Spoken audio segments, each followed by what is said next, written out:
It's time for Talking Michigan Transportation, a podcast devoted to the conversations with people at the forefront of the ongoing mobility revolution. In the state that put the world on wheels, here's your host, MDOT Communications Director, Jeff Cranston.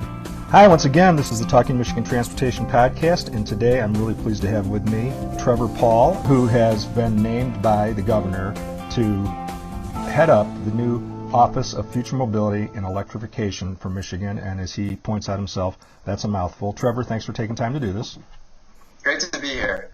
So tell us, what does it mean? Yeah, sure. Well, I should probably start with the definitions of mobility and electrification.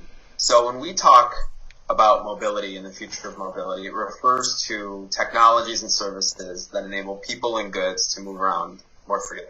It's tied to transportation, but the word automotive isn't in there, meaning that it includes automotive, but it also includes all the other different ways that people and goods move around our state. And then electrification refers to the range of technologies that use electricity to propel a vehicle. Why that's important is because if you're seeing more electric vehicles on the road, it's likely the environment's going to improve. It's likely more efficient in terms of fuel consumption, less cost to the user. So really the idea of the office is to bring together all the different things happening in the state under a common vision as it relates to the future of mobility and as it relates to the future of electrification. So I've come to know you over the past couple years because of your work specifically with PlanetM, which is kind of a broad umbrella brand that was created with your agency, MEDC, and with MDOT to, help guide these various technologies and these groups and create this collaborative atmosphere, which is, one of the things Michigan really has going for it. You hear that all the time, that other states want to create that kind of ecosphere where you've got academia, private industry, and government all working together, and that's been a big part of what PlanetM's been able to do. But even before then, before your time with PlanetM, what got you to MEDC and into this work? Yeah, sure. So way back in the day, when I came out of school, I got into advertising, and I was working at a company called ePrize, putting together promotions like an online game to get people excited about Wendy's breakfast or Scott's fertilizer. But this was also during the time when the recession hit hard, like I think 2008, 2009. And I wanted to be a bigger part of what was happening in sort of a historic moment. So I switched over to economic development and got a job at the Detroit Regional Chamber launching a matchmaking platform that connected local suppliers to global buyers. So think about that machine shop on Van Dyke Avenue in Detroit, needing to find new lines of business to stay alive. It would be on us to sort of get in the door at Boeing and help them get into commercial aviation or aerospace, supplying those sorts of companies, or any other industry that could give those companies sort of a lifeline, if you will. That program ultimately was acquired by the state of Michigan through the Michigan Economic Development Corporation, which is the economic development arm of the governor's office. And I did that for a wide variety of years and took over some other state programs too, our international trade program and then also our entrepreneurial program. But around 2017, I was asked to focus on mobility. And I was good at putting together programs, but admittedly I wasn't as smart on the future of transportation. So I relied heavily on my friends at MDOT and industry to get me up to speed on what was needed. And we tried to build a platform that was relevant, that did a couple of things. First of all, we focused on smart infrastructure as a means to improve the quality of life and frankly the safety of pedestrians and drivers. So we worked with them on a series of technology activations, whether it was helping the elderly in the UP leverage idle fleets to get to a doctor's appointment or the grocery store, or helping Detroit detect potholes. There were different things that we tried to do. And secondly, we focused on sort of creating the connectivity within an ecosystem that you think would exist naturally, but because folks are so heads down around here, trying to move their business forward, sometimes it's tough to get that startup in front of that corporate, or that corporate and that university together, or the American Center for Mobility, which is a a testing site in Southeast Michigan connected to someone in West Michigan. So we did a lot of that stuff, and it's sort of hard to track. I know it's a little softer, but over time it did, prove out. I mean, just from those connections, we were able to recognize $95 million in investment in Michigan. So then that ultimately led to the governor's office at the beginning of last year wanting to focus on mobility, trying to figure out how, and then ultimately thinking that the right structure to figure out how and to move the ball forward was to create this office, and then subsequently the chief mobility officer position. So this is sort of the next chapter in the ongoing narrative, Jeff. Sorry, that was a little bit long-winded. No, but that's good, because I think that explains kind of a natural evolution from business to business matchmaking to what you're doing now. I mean, those skills all pay off and those connections pay off. And I think it's good that you explained the evolution of this office and how it was created, because it demonstrates that a new governor came in, saw what previous administrations had been doing in this area, in this space, as people like to say, with mobility, and didn't reject any of it, just said, how can we make this better? What can we do to take what we've done and take it to the next step? And I think that's a great thing. Absolutely. And I mean, the focus that our governor has put on equity is tied directly back to removing mobility barriers, whether it's in our cities or in rural northern Michigan. And that's what this new office is going to be focused on. And our lieutenant governor also has a keen interest in that and is very supportive of that. So talk a little bit about that, because I don't think people hear enough about that when we talk about automated vehicles. Really, all the things that the future of mobility could be. John Paracchio, who was the chairman of the Michigan Future Mobility Council, liked to say that we have to think about the diversity of users, everything from scooters to, he likes to talk about dogs on skateboards. So, what is the social justice, the equity component of all this? Yeah. So, driverless vehicles. When I say that term, some people think a car without a steering wheel. Other people think of bikes or scooters. Everyone sort of has their own definition of a driverless vehicle or a self-driving vehicle. It depends on the environment they're in and the experience that they've had. I fundamentally believe that besides making our lives safer, greener, more productive, mobility and the future of mobility and the technologies that allow a car or a vehicle to drive itself can uphold a person's dignity in a way that we haven't seen. And frankly, I think the infrastructure, the sidewalks, the traffic lights, can be a dancing partner in many ways to upholding that person's dignity. Leveraging technology, sensor technology, whether it's signal priority or it's something else, there are ways, sort of unseen ways, to make life a little easier in Michigan for folks that haven't always had it easy. And frankly, beyond that, people think like, oh, mobility, Detroit, automotive. That is not, yes, it's an epicenter, but our programs don't end when you leave Southeast Michigan. And frankly, the future of mobility, as I mentioned at the beginning, isn't just about getting in a car that drives itself or a pod that drives itself. It's as much about, the movement of goods, and the movement of goods sort of, whether it's in a factory or on a farm, like an autonomous weeder. We actually we had a company in Silicon Valley that came to Michigan to try to find partners for an autonomous weeder. So there are different aspects of mobility that people don't always think about. One in the state is thinking outside of Southeast Michigan, which we'll do. And then the second is again, removing those barriers for folks, which we're already working on. So in terms of thinking outside of Southeast Michigan, as you know, you talked about signal prioritization, and that's a reference to what you could possibly do with transit and bus rapid transit. There's only one such service now, and that's on the Rapid in Grand Rapids.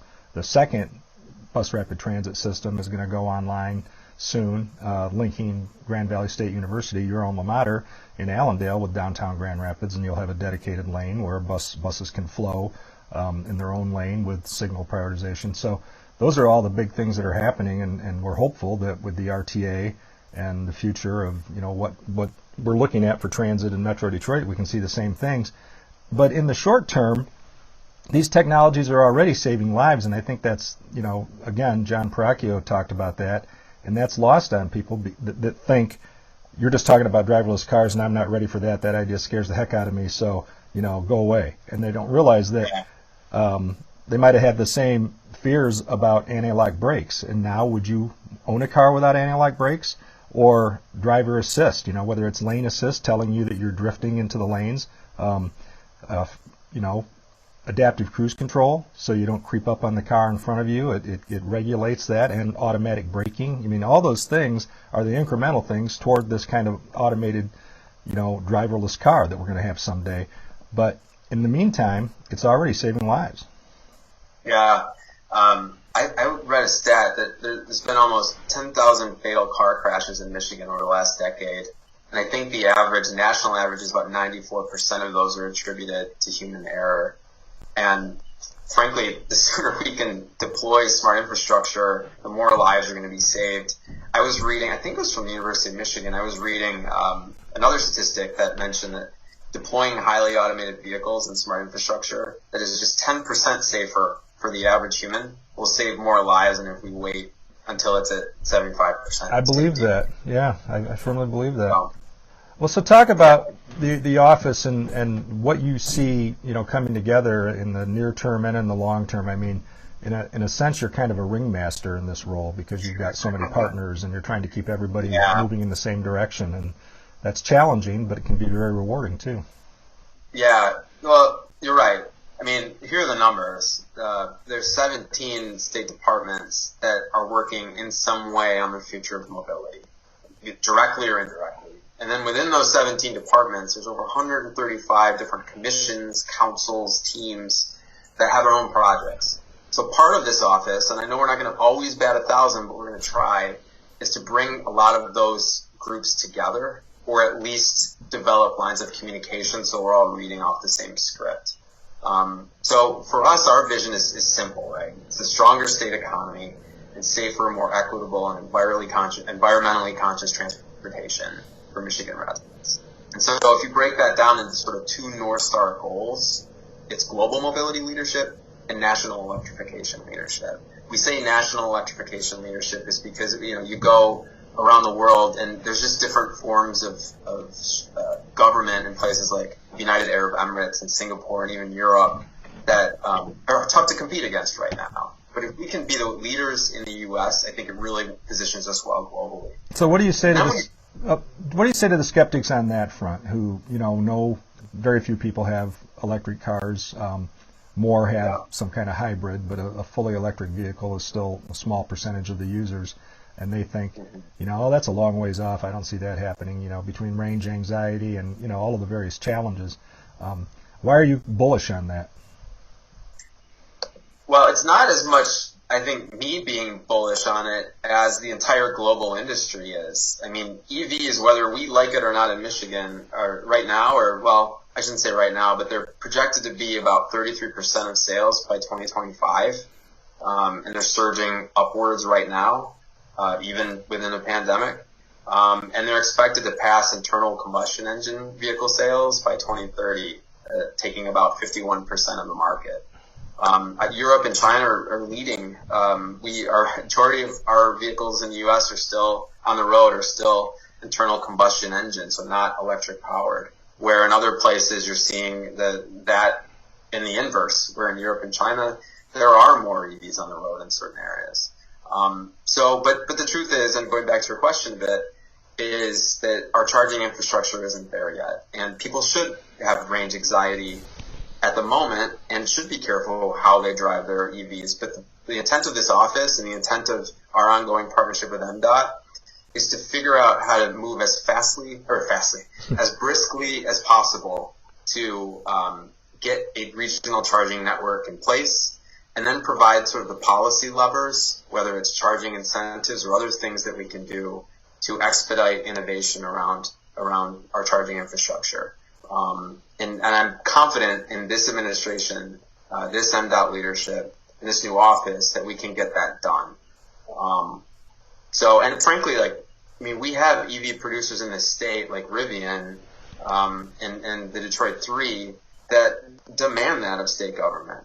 If they're going to continue to invest in us and create jobs here, we're going to need to follow suit and create that infrastructure and create those policies to move us forward. Yeah, and so I think that is something that when you talk about 17 state departments, that sounds like a lot, and you think, how could they all have a piece of this? And it's because of all those things you just talked about that fall into various categories. Obviously, that's a big factor for energy and the environment, and it's a big factor for everything we do in terms of how we move. And I see it happening, and I see more and more interest in it. Hearing 2025, I wonder if it could even be sooner than that we hit. What did you say? Probably 33% by then. I wonder if it'll go faster than that, possibly. Possibly. Yeah. Well, so I guess lastly, we talked about the near term, long term. What do you see this office doing in terms of business development and business retention and business growth? I guess. Sure. So I have a short list here that I'd love to share with you, Jeff. So the first thing on that list is increased mobility investment in Michigan. So that means generating new investment from the companies here, but also companies in Silicon Valley that are maybe looking for a new operation location, and generally creating jobs, creating mobility-focused jobs. The second thing is expanding Michigan's smart infrastructure lead. So developing systems and connectivity, even more than we already have, to deploy autonomous and shared transportation. Explain smart infrastructure for the layman. Yeah, sure. Sorry about that. So it's infrastructure that is able to talk to the vehicle and even talk to things like your phone or anything else on you that has the ability to connect wirelessly. And frankly, it creates an environment, too, where vehicles can talk to vehicles. And why it's important to have all these different things talking to one another is because either the infrastructure or the vehicle can give the other one a heads up if there's an issue, whether it's a traffic accident or maybe it's construction. Or maybe it's the same reason when I'm riding on the trail and there are people walking in front of me and I say, on your left, right? They would... That's even more, yes, that is more basic and better explanation. They would know I was coming. Yeah, you've done this before, John. No, I think that's what people need to think about, though. I think when you hear that, vehicle to vehicle, why does my car need to talk to that other car? It's like, just so he knows it's there. That's why. So. Yeah, and just to give you the rest of the things on my list, we want to engage more mobility startups. I believe we're the premier state for these young companies to build and commercialize the technology. We just need to begin more conversations with them. And then further enabling Michigan's mobility workforce. I mean, there's going to be a lot of displacement as well as opportunity that's going to be caused by the future of mobility. So what do we do right now to creating training programs necessary to be globally competitive? Sorry, I can't talk today. No, that's a good one too, though. That anxiety about that displacement, it's kind of like what's going on in retail right now. You might shed a tear about your brick and mortar, but you might also know somebody who's got a really good job delivering for Amazon. So, 100%. Yeah, that's the transformation, and we can try to be nostalgic if we want, but you can't stop this natural progression, really. Yep. And then we talked about EVs, and then we got to bolster Michigan's mobility manufacturing core. That's part of this too. So those are the things we're going to be working on. Yeah, you got through that list in a hurry, actually. I was looking at it myself, so yeah. There's stuff for us. Yeah. Maybe real quickly before we wrap it up, just a little bit more on that, bolstering the manufacturing core. How does this factor into that? So I think there are a couple ways. It seems like a very shiny object right now, the future of mobility. To say if you're a local Warren-based machine shop or Wyoming, Michigan-based machine shop, how do you talk to Google? How do you talk to Uber? How do you show that your materials will be perfect and at the right price point for some of these companies? So I think it's incumbent upon us to begin to look at making more of those sorts of connections and allow more Michigan companies to take part in the evolution of the industry, this new part of the industry. Secondly, I think it goes back to enabling our workforce, whether it's maintaining the radar needed for a driverless vehicle, or maintaining, like we talked about earlier, the smart infrastructure. I mean, a lot of the workforce that will be displaced, it's not because they're not talented, it's because they haven't been given the right sets of information to solve the problems that are going to come at us the next 5 or 10 years. And a lot of that's going to have to do with manufacturing, and specifically around the different products and services we're going to be, placing in our vehicles and placing on our roads. And there's, I don't want to get into this, but there's a revolution going on too with advanced manufacturing and artificial intelligence, and sort of the Internet of Things and data and sort of what we collect during the manufacturing process too. That's going to impact this industry, and we need to make sure that whatever we're doing for that to get people ready, we also need to make sure it's married to the future of mobility and all the different innovations that are coming. Yeah. We could dedicate a whole podcast to the data collection and data sharing. Heck, we could probably dedicate a series of podcasts just to that alone. But no, this is good, Trevor, and I know that we're going to have, more announcements and more initiatives that are going to be, that are going to grow out of this and things to be excited about. So I'm sure we can talk about it more. But in the meantime, I think you summed it up pretty well. So thanks for doing this. Yeah, this is great. Thanks for having me. Okay, thanks again for listening to this week's edition of Talking Michigan Transportation. And I want to give a special thanks to Corey Peedy, who does the sound engineering for the podcast, and to Sarah Martin of MDOT, who does the show's intro and closing. That's a wrap for this edition of Talking Michigan Transportation. Check out show notes and more on SoundCloud or by subscribing on Apple Podcasts.